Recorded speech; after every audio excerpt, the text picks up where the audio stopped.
자, 오늘 본문은 신앙생활하면서 가장 많이 듣는 말씀 중에 하나일 것입니다.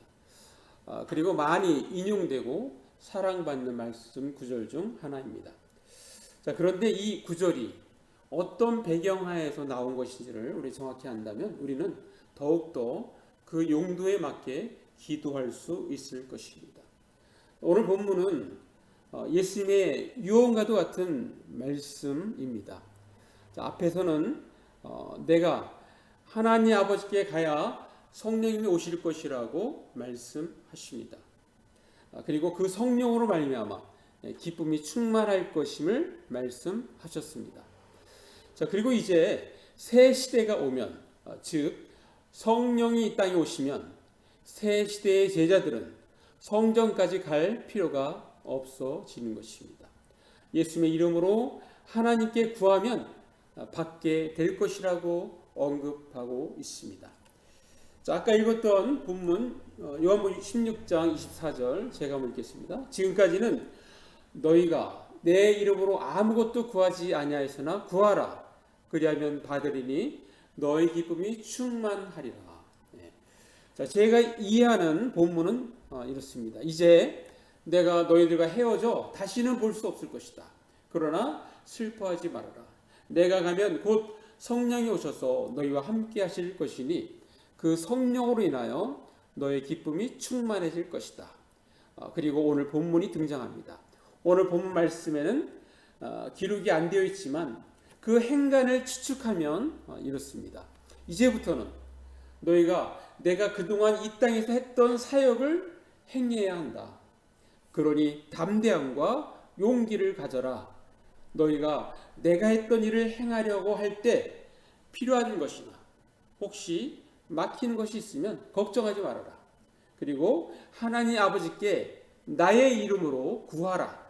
그러면 너희가 필요한 것을 받게 될 것이다.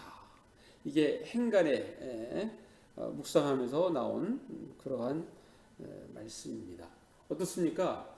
단순히 구하라 그리하면 받을 것이다 라는 것만 들으면 생뚱맞을 수도 있지만 제가 방금 전에 그 행간을 말씀드린 대로 이해한다면 더 이해가 잘 되지 않습니까? 자, 우리가 기도로 예수님의 사역을 이어가야 한다는 것은 어떤 의미일까요? 그것은 바로 연약한 우리도 하나님 나라 확장에 기여할 수 있다는 것입니다. 자, 예수님은 사실 오늘 본문에 말씀하시기 전에 이미 앞서 말씀하셨습니다. 단지 제자들이 알아듣지 못하는 것입니다. 오늘 본문 말씀에 앞서서 예수님께서 우리에게 어떤 말씀을 하셨는지 잠깐 소개하겠습니다. 자, 요한복음 14장 12절 말씀 보면은 내가 진실로 진실로 너에게 이르노니 나를 믿는 자는 내가 하는 일을 그도 할 것이요 또한 그보다 큰 일도 하리니 이는 내가 아버지께로 감이라 라고 말씀하십니다. 내가 너에게 진리를 말한다. 나를 믿는 사람은 내가 지금까지 해온 일들을 그 사람도 행할 것이다. 심지어 이보다 더 큰 일들을 행할 것이다. 그것은 내가 아버지께로 가기 때문이다 라고 말씀하고 있는 것입니다. 예수께서 아버지께로 가면 예수께서 지금까지 해온 일들을 우리가 행할 것이며 심지어는 예수께서 행하신 것보다 더 큰 일들을 행할 것이라고 말씀하고 있는 것입니다.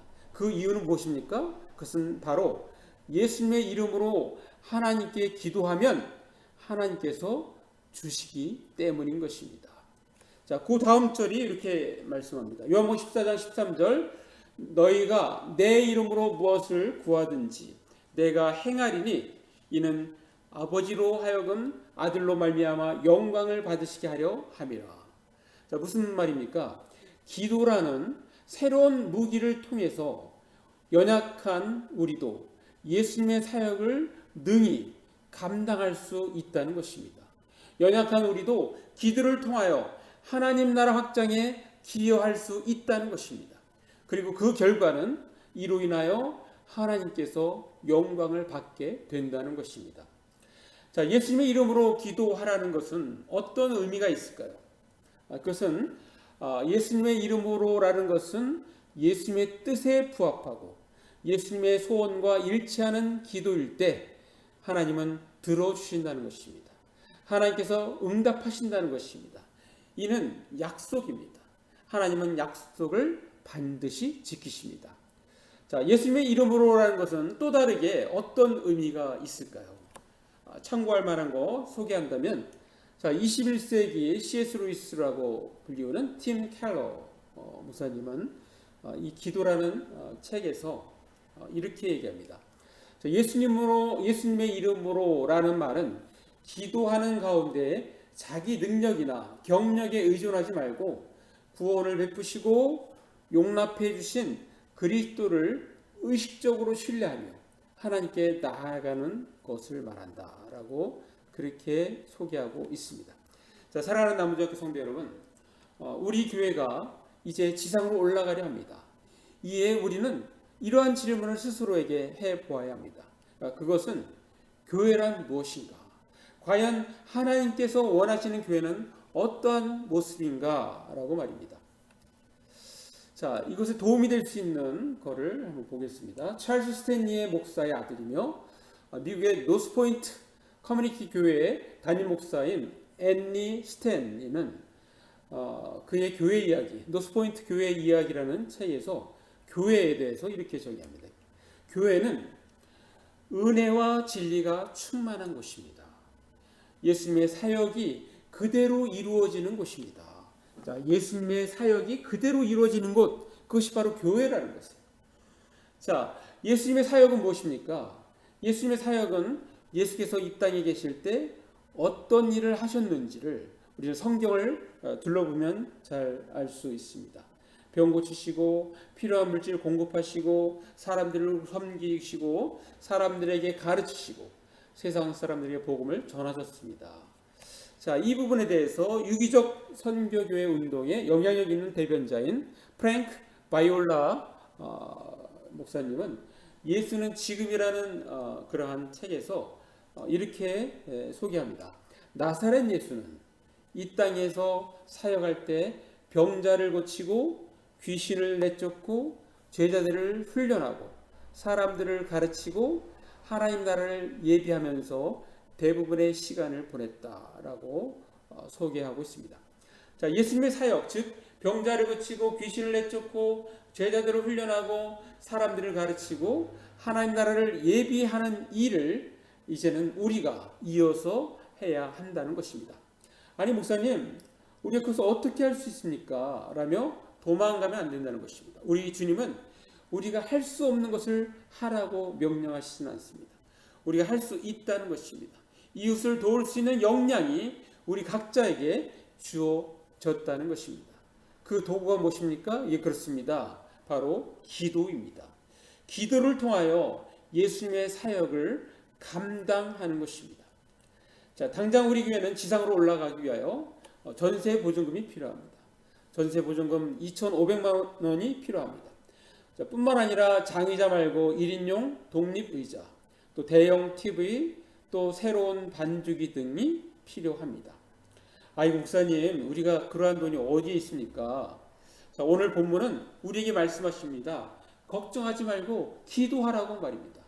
예수님의 이름으로 기도하면 하나님께서 주시겠다는 것입니다.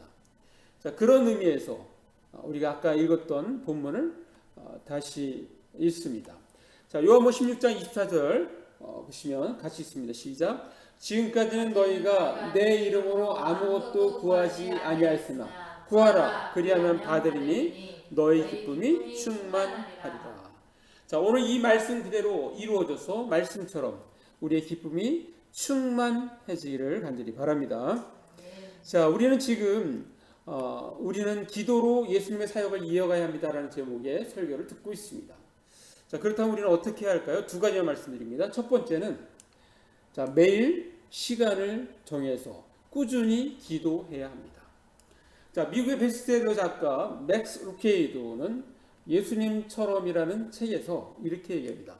끊임없는 기도로 우리의 짐이 가벼워지는 것이 하나님이 원하시는 바다. 예. 자, 우리의 짐이 있어요. 근데 우리가 계속적으로 끊임없이 기도하면 우리의 짐을 계속해서 들어주시니까 가볍게 해주시니까 이것이 바로 하나님께서 원하시는 바라는 겁니다. 자, 그래서 우리는 또 끊임없이 기도해야 된다는 것입니다. 예수님의 사역을 이어갈 때 그때그때 필요한 것은 기도로 얻어간다면 우리의 짐은 점점 더 가벼워질 것이라는 것입니다. 자, 세계를 뒤흔든 종교개혁자 마르틴 루터는 그의 이발사 이야기를 하는데 페터 베스켄도르프라는 마틴 루터의 수염을 깎고 머리를 다듬어 주던 이발사가 있었습니다. 자, 이 이발사 페터는 신앙을 가졌다고는 하지만 인간적으로는 흠이 많았던 사람이었습니다. 자, 하루는 식구들과 함께 밥을 먹다가 술에 잔뜩 취해 사위에게 칼을 휘둘렀습니다. 이발사의 사위는 그 사건으로 결국 목숨을 잃게 됩니다. 자, 이발사는 이 사건으로 처형을 당할 위기에 처했습니다. 자, 그러나 루터가 중재에 나서면서 가까스로 처형을 모면하고 귀양살이를 떠나게 되었습니다. 자, 이발사 페터는 앞으로 죽는 날까지 고달픈 세월을 보내게 되었던 것입니다. 귀양살이를 떠나기 전 페터는 루터에게 간단하고 단순하게 기도하는 방법을 물었습니다. 자, 루터는 그에게 정성스럽게 기도에 대하여 글을 써서 그에게 전달합니다. 자, 루터는 기도에 대한 실질적인 가이드라인을 그의 손에 들려 보냈던 것입니다. 그리고 이 글은 다행스럽게도 기도라는 주제를 다룬 기독교 역사상 가장 위대한 문서 가운데 하나로 남겨져서 오늘날도 우리에게 전달되고 있습니다. 그 글의 첫머리에 루터는 규칙적인 훈련으로 기도를 몸에 배게 하라고 조언했습니다. 하루에 2번씩 하나님과 만나기를 권했습니다. 자, 그러면서 이렇게 적고 있습니다. 기도를 아침에 눈 뜨자마자 해야 할 중요한 일이자 저녁에 잠들기 전에 어김없이 해야 할 마지막 일로 삼는 게 좋다라고 그렇게 적고 있습니다.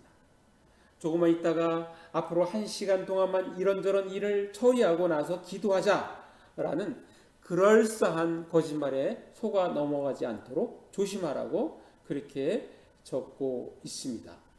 자, 그러면서 결론을 이렇게 짓습니다. 크리스천은 기도하라는 명령을 받았다. 그 기도하는 명령, 우리가 잘 아는 10계명, 살인하지 말라, 도둑질하지 말라, 못지않게 이 기도하라는 이 명령, 이것은 엄중하고 단호한 가르침이다라고 그렇게 결론을 짓고 있습니다. 싫든 좋든 반드시 기도해야 한다는 뜻입니다. 자, 그런데 어떻습니까? 좋든 싫든 반드시 기도해야 한다면 신앙생활에 또 다른 짐을 지우는 것 같은 느낌이 들지 않습니까? 이렇게 막 하라고 하니까 나는 그런 마음이 없는데 자꾸 하라고 하니까 그게 짐처럼 느껴지지 않냐 이거죠. 자, 그래서 이어서 루터는 생각을 한데 모으고 기도를 향한 열정과 애정을 끌어올릴 방법을 제시합니다. 의무라는 측면과 균형을 이루는 또 다른 측면을 제시한 것입니다. 자, 루터는 이렇게 말합니다. 크리스천은 감정을 떠나 반드시 기도해야 하지만 다른 한편으로 기도는 마음을 들어 하나님께 바치는 일이므로 자발적으로 기꺼이 간구하도록 최선을 다해야 한다고 그렇게 말하고 있습니다. 자, 기도하는 자녀의 마음이 차갑고 기쁨이 없는 건 틀린 것이라고 그렇게 지적을 합니다. 자, 그러면서 루터는 주님과 대화하는 데는 준비가 필요하다고 말합니다. 자, 그러면서 이렇게 적고 있어요. 십계명이나 그리스도의 말씀 같은 성경 본문을 혼자 읊조리는 이른바 음송을 추천을 합니다 라고 적고 있습니다. 여기서 음송이라는 것은 그때 당시 루터식 표현인데요, 관상이면서 묵상이라고 할 수 있습니다. 성경 공부가 아닙니다. 자, 이 이야기는 팀 켈러의 기도 안에 있는 내용입니다. 자, 이 팀 켈러의 기도라는 이 책은 사실 팀 켈러가 갑상선암 수술 그것을 앞두고 또 앞뒤를 통해서 기도에 대해서 묵상하면서 2년간 이렇게 준비하고 나온 책입니다. 자, 그런데 이 팀 켈러는 특별히 이 루터의 기도하는 것에 많은 영향을 받았어요. 그래서 루터가 하는 그런 제안하는 것을 따라서 자기도 기도를 하게 됐는데요. 팀 켈러는 이게 말씀 묵상하는데 특별히 시편을 통독하면서 반드시 시간을 내서 묵상을 하는 훈련을 했습니다. 그리고 아침 저녁으로 기도하는데 온 힘을 기울였습니다. 그리고 그 기도를 정착시키는 그러한 경험을 하게 됩니다. 자, 우리는 기도로 예수님의 사역을 이어가야 합니다. 그렇다면 우리는 어떻게 해야 할까요? 두 번째는 하나님의 은혜의 보좌 앞에서 교제의 기쁨을 누려야 합니다. 자, 팀 켈러는 계속해서 그 책에서 기도란 하나님이 거룩한 말씀과 은혜로 시작하신 대화를 끊임없이 이어가서 마침내 주님과 온전히 만나는 단계에 이르는 일을 가리킨다 라고 그렇게 소개하고 있습니다. 여기서 말씀과 은혜로 시작해요. 말씀으로 시작하니까 마음이 뜨거운 상태에서 시작을 합니다. 자, 우리가 기도할 때 은혜를 또 체험합니다. 하나님의 용서하심을 우리가 또 은혜를 받습니다. 자, 그러면서 그것이 이어지면 결국에는 어떻게 돼요? 마침내 주님과 온전히 만나는 단계에 이른다는 거예요. 주님과 온전히 만나는 단계. 그것이 바로 교제의 기쁨을 누리는 그런 단계입니다. 자, 골방 기도의 마스터라는 별명을 갖고 있는 최승열 목사님은 이 골방 기도를 계속 본인이 하면서 이것을 연구하고 책으로 내는데요. 이 골방 기도를 하니까 바로 우리가 아까 얘기했던 골방 기도라는 것은 바로 하나님의 은혜의 보좌 앞에서 교제의 기쁨을 누리게 된 기도가 바로 골방 기도입니다. 자, 그렇게 했을 때 주어지는 축복에 대해서 적고 있습니다. 자, 하나님의 생명이 풍성해지고 하나님의 성품으로 회복되어지며 하나님의 온전한 자녀로 살게 되는 것을 체험했다. 우리가 그렇게 하나님과 깊숙이 은혜 보좌 앞에서 만남의 기도를 할 때 그 축복은 생명이 풍성해지고 하나님 성품으로 회복되어지고 하나님의 온전한 자녀로 살게 된다라고 그렇게 소개하고 있습니다. 자, 영적 부흥의 대가 찰스 피니의 놀라운 기도서인 죽을 만큼 기도하라라는 책에서 이렇게 얘기합니다. 기도는 하나님의 임재하심에 우리의 영혼을 푹 적셔준다.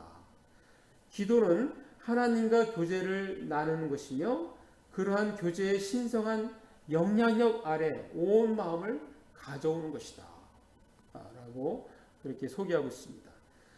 실제 찰스 피니는 이걸 실천을 했어요. 그래서 하나님 앞에서 이렇게 하나님 임재하심 가운데 그의 영혼을 푹 적셔서 거기서 은혜와 능력을 받고 말씀을 통해서 마음이 뜨거워지고 그러한 마음을 가지고 설교를 했습니다. 설교할 때마다 강력한 성령의 역사가 체험되어지고 나타났던 그 사람이 바로 찰스 피니 목사님이십니다. 자, 팀 켈러의 기도라는 책에서 이렇게 얘기합니다. 이 팀 켈러가 자기가 기도하게 된 동기에 대해서 이렇게 소개하는데 좋은 글이 있습니다. 팀 켈러는 1999년에 가을 시편을 연구하는 성경 공부 모임을 이끌고 있었습니다. 자, 그때는 기도에 관한 성경의 명령과 약속을 수박 겉핥기식으로 더듬는 것만 같았습니다. 때마침 2001년 9월 1일, 11일 9.11 테러 사태가 터졌고 그 사건으로 인하여 암울한 기운이 몇 주간이나 뉴욕을 질렀습니다. 온 도시가 마치 그러기로 약속한 것처럼 한꺼번에 임상적 우울증에 빠져들었습니다. 그리고 그때 팀 켈러의 아내 캐시는 크론병, 크론병 증세. 이 크론병이라는 것은 입에서 항문까지의 위장관 어디에서나 염증이 드문드문 나타나는 그러한 창자병이 바로 크론병인데, 크론병 증세와 씨름하느라 정신이 없었습니다.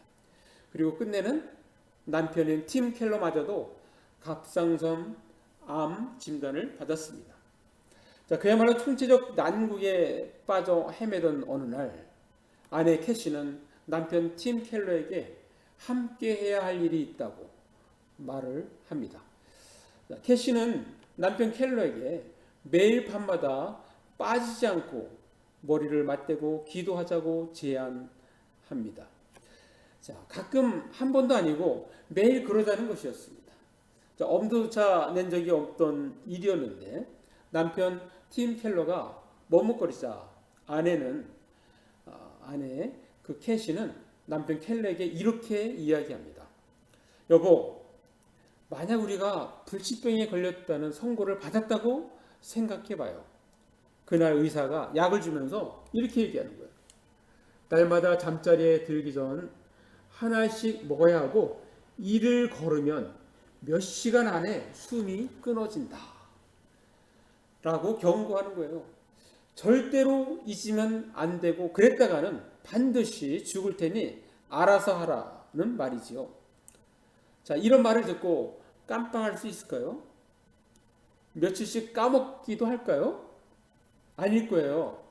목숨이 달린 일이니 결코 잊을 리가 없죠. 빼먹지도 않을 테예요. 빼먹지도 않을 테고요. 우리 부부가 함께 하나님께 매달리지 않으면 눈앞에 닥친 일들을 어찌할 방도가 없어요. 그러니 우리는 반드시 기도해야 합니다. 무심코 지나친다는 건 있을 수 없는 일이에요. 자, 그러면서 이 부부는 그때부터 빠짐없이 매일 정해진 시간에 기도했다고 합니다. 멀리 떨어져 있을 때도 전화기를 통해서 기도하는 것을 멈추지 않았다고 합니다. 자, 그 경험을 통해서 나온 책이 바로 팀 켈러의 기도인데, 거기서 깨달은 교훈 중에서 기도에 대해서 이렇게 적은 거 있습니다. 하나만 소개하겠습니다. 자, 기도는 한마디로 살아가면서 무슨 일을 해야 하고 어찌 되어야 하는지 빠짐없이 알려주는 만능 열쇠이다. 만능 열쇠. 기도는 만능 열쇠라는 거예요. 우리가 살아가면서 무슨 일을 해야 하는지 어찌 되어야 하는지 빠짐없이 알려주는 만능 열쇠가 바로 기도라는 것입니다. 자, 우리도 이 만능 열쇠를 갖는 사람으로서 기도를 우리가 삶 가운데 잘 활용해야 합니다. 자, 마무리합니다. 우리는 앞으로 9월 첫 주부터는 지상 공간에서 예배를 드립니다. 예배당을 지하에서 지상으로 옮기는 것입니다. 이에 우리는 교회의 본질, 즉 교회란 무엇인가를 다시 한번 떠올려 봅니다. 교회는 예수님의 사역을 이어서 행하는 공동체입니다. 자, 이를 가장 잘하기 위하여 우리는 예수께서 알려주신 것을 잘 적용해야 합니다. 지금까지는 너희가 내 이름으로 아무것도 구하지 아니하였으나 구하라, 그리하면 받으리니 너희 기쁨이 충만하리라는 말씀을 삶에 잘 적용해야 합니다. 먼저는 우리 각자가 이웃에게 선한 영향력을 줄 수 있는 역량을 가지고 있다는 사실을 명심해야 합니다. 우리는 기도로 예수님의 사역을 이어가야 합니다. 자, 그러기 위해서 우리는 먼저는 매일 시간을 정해서 꾸준히 기도해야 합니다. 그리고 하나님의 은혜의 보좌 앞에서 교제의 기쁨을 누려야 합니다. 우리 모두 기도로 예수님의 사역을 이어가기 위하여 매일 시간을 정해서 꾸준히 기도하고 하나님의 은혜의 보좌 앞에서 교제의 기쁨을 누리며 사는 저와 여러분 되시기를 간절히 바랍니다. 네, 기도하겠습니다. 시간 말씀 하시면서 1, 2분 잠깐 기도로 나갑니다.